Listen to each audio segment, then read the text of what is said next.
Hey there, it's your boy Foxy, back for more relationship stories. Am I wrong for asking my ex to pay child support I think he owes? My ex and I were married for about 10 years, and during the entire marriage, he brought home about 10% of the income. He had this thing about not working for anyone but himself, so he started one failed business after another. The one good thing about my ex is his work ethic, and he worked at least 100 hours a week on his businesses, and sometimes he would sleep for only a couple of hours a day. That meant that I was both the breadwinner and did most of the work raising our daughters. We fought constantly until I finally had enough of feeling like a single parent, so I divorced him. In the divorce, he agreed to not sue for child support and alimony. In turn, I agreed to not move the girls more than 50 miles from him. I eventually remarried to a wonderful man and had 3 more children. My new life is wonderful with a partner who contributes equally. My husband works a normal job, helps raise our children, helps out with housework, and loves my daughter as his own. My ex's business took off, and he's now firmly in the 1%. He bought his parents a $1 million home. He also bought himself a $1 million house just for the location, tore down the house, and built a bigger house on the land. He's fully paying for our oldest daughter's college, and intends to pay for the younger one when she goes next year.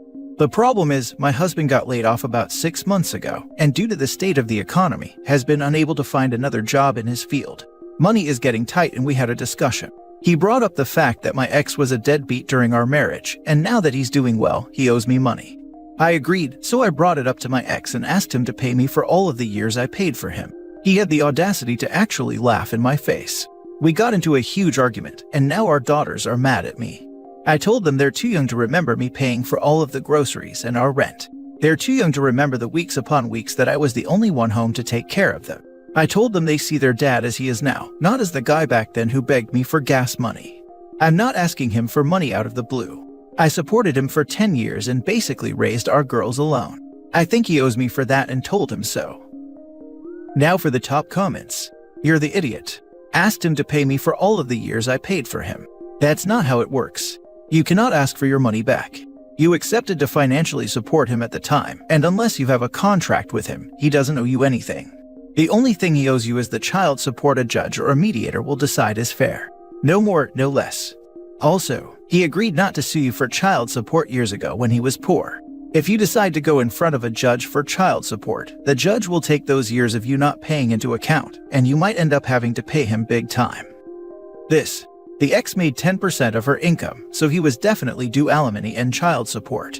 If they go in front of a judge now, I don't think it'll go the way she thinks. You're the idiot. God, you're the idiot. The sheer audacity to ask for child support when he's already fully paying for both kids' education, just because he got lucky with one business. And let's be clear here, don't call this child support because this isn't about the kids, it's about your money-grubbing entitlement. He doesn't owe you anything. You're the idiot. He doesn't owe you anything. You two were married, things didn't work out, and the two of you made an agreement and went your separate ways. And he's fully paying for both daughters' school now. The problem is my husband got laid off about 6 months ago, and due to the state of the economy, has been unable to find another job in his field. Then tell him to get a job in a different field, even if it's less lucrative. He called your ex-husband a deadbeat and you agreed, despite him working 100-hour weeks. Maybe your current husband who hasn't worked at all in 6 months and won't get a job in a different field is the deadbeat. I'm not asking him for money out of the blue. I supported him for 10 years and basically raised our girls alone. I think he owes me for that and told him so. You never thought that until your current unemployed husband brought it up. Next story. Am I wrong for refusing to pay child support to my ex-wife for our children so she and her husband can save for their other kids? My ex-wife and I are the parents of a daughter who is 17 and a son who is 15.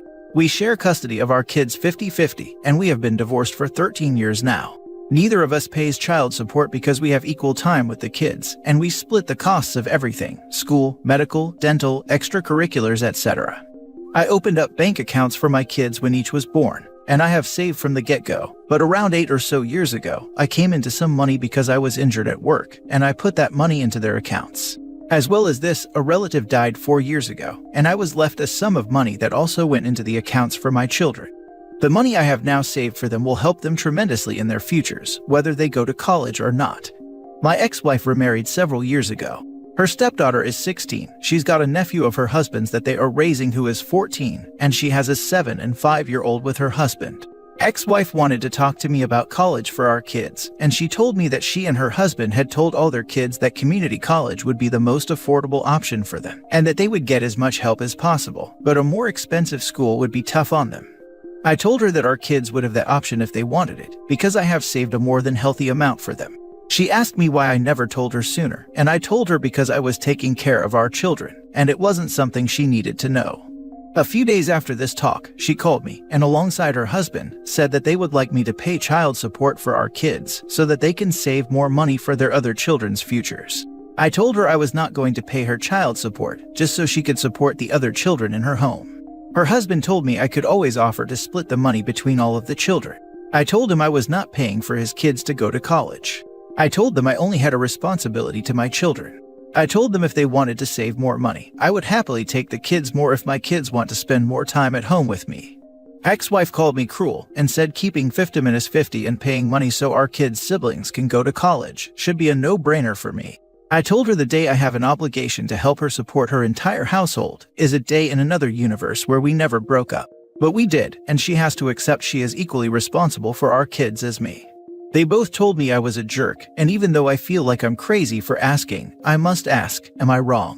Edit to add, the courts did not order child support because I only make a little more than my ex-wife, and I was well below the threshold they use to determine child support in 50-50 custody cases. I have control of the money. My children are aware it is there and we have talked about it, but they are still undecided on their future plans. They do not have access to the money yet.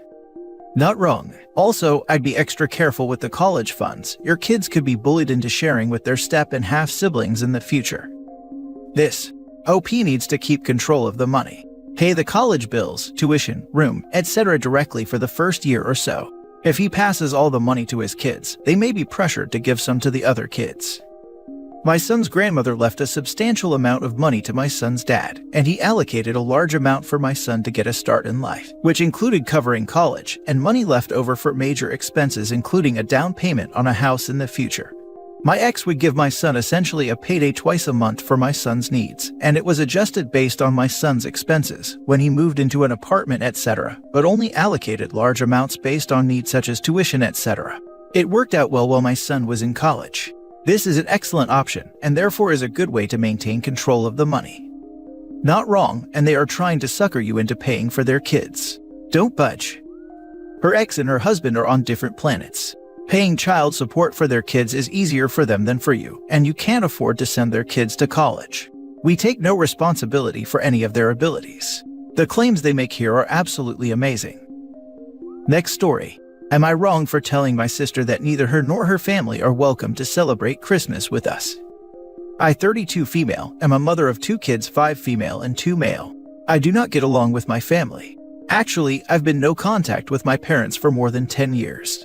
My husband, 35 male, grew up in this system his whole life, so when we got serious, we dreamed of having the picture-perfect family life that we didn't have while growing up.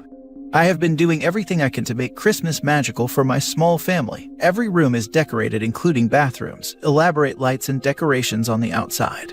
I stuff advent calendars, make cookies almost every day, matching pajamas, postcards for our friends and so on. Also, we go all out on gifts for our kids. I reconnected with my sister last year. We talk online and have had one face-to-face meeting when she visited my city. She is also married with 3 kids all under 12. Her husband is unemployed, she works retail, and they have a ton of medical debt. I guess she has been going through my social media lately, and she has seen how we celebrate Christmas in our house. Then she contacted me, and after a couple of minutes, she said that they were planning to spend Christmas with us as a gift. I said that I appreciated her gesture, but that Christmas for us is just for our small family. We do not like to include the extended family. She kept insisting that it would be fun, and that my kids would absolutely love to celebrate with their cousins. My kids have never even met their cousins. I kept insisting that it would not be possible for us, and then she switched tones, and started telling me that they couldn't afford Christmas for their kids, that they just wanted the kids to have a fun holiday for once. I sympathized with her, but told her again that it would not be possible for them to spend Christmas with us. Then she asked me for some money to help with Christmas expenses. I told her that we do not have any extra funds this month, but that I have a $100 budgeted for gifts for her family that I could send her. She asked for more, but I turned her down. That was when she got angry at me. She said that I was a selfish witch, that it wasn't fair that her kids would not get to celebrate Christmas while I am throwing money out the window on my vanity project of a house. I hanged up on her, then sent her this exact text: "I am sorry that you and your family are struggling, but I will not be sacrificing our family traditions for your ease. I will be sending you a $100 as a gift for the kids, but neither you nor your family are welcome to our family Christmas. I will expect an apology when you cool down, otherwise don't bother contacting me again." I still stand behind my decision to not have them celebrate with us, but I am feeling guilty for how I worded it. So am I wrong for using the phrase, "You nor your family are welcome to our family Christmas"? Now for the top comments. Not wrong. You don't have to invite her, and it's pretty entitled how she tried to invite herself. You set your boundaries and put your family time first. That's completely fine. Your sister needs to mind her own business. Right. Also, how much you want to bet she'd expect OP to buy extra presents for her kids so they don't feel left out? So you said you reconnected last year. Was it over social media? I'm thinking she reached out just because she saw you were doing better and might be a good mark. Not wrong, this woman is just a leech.